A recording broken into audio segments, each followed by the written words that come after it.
Have this conversation today. When I think of Sheffield, I'm also appalled by the fact that Graham has been allowed to come here on a basis of having the freedom of speech as his basis to preach his vile, hateful language. I also think that as a result of him coming here, he is potentially going to cause rifts in our community, which, to be quite honest, as a Sheffield born and bred young person, I can't really stand.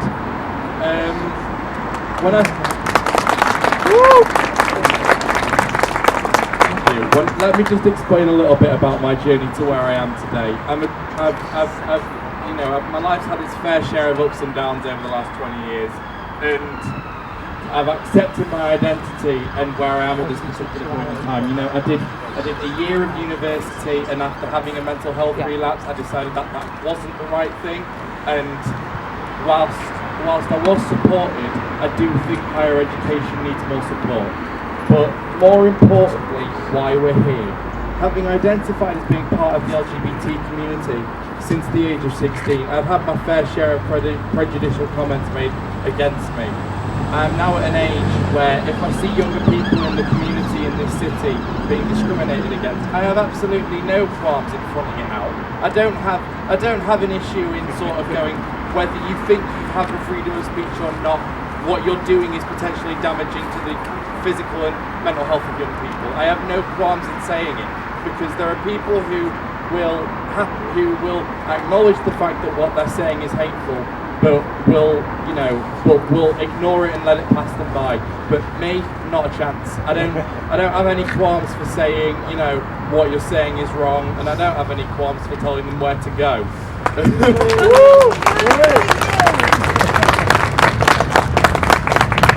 And I think it's fair to say over the last 5-6 years I've developed quite a thick skin, so what people say to me or not doesn't really bother me. And I think as an older person in the LGBT community, I need to stand up for my younger members of the LGBT community, because they don't probably have the experience that I've had over the last 21 years, and they probably don't have the confidence to go and stand up against it.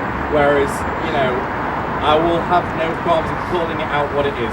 People defend it with freedom of speech, and people defend it with the Human Rights Act and all the rest of the other legislature that allows them to preach this hateful language in this city.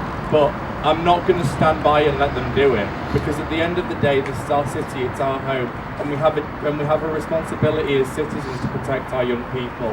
I hope that as a city, you will stand with me and the rest of the other people in the city to say no to Franklin Graham, to tell him that his views are not welcome in this place, and to tell him that whether he likes it or not, he will get a backlash from appearing here.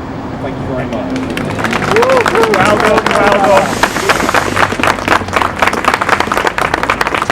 Well done. Thank you, Bella.